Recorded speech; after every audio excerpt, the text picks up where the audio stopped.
Guys, welcome back to my channel. তো এখন আমি উঠলাম ঘুম থেকে, এখনো বিছানাও তুলিনি। কত ভালো। তো এখন বাজে হচ্ছে সকাল 10:30। ওই আধা ঘন্টার মতো হলো আগে উঠছি।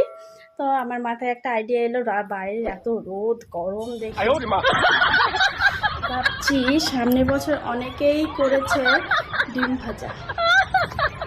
হ্যাঁ, রোদের তাপে ডিম ভাজা করছে। এখন বসালে হবে কি না জানি না, সারাদিন হয়তো লাগতে পারে আমার ইন্ডিভিজুয়াল ডিম ভাজা। তো দেখতে থাকো। তো এই দেখো আমার কড়াই, বেশি পরিষ্কার নয়, কেউ কিছু বলবে না, ঠিক আছে?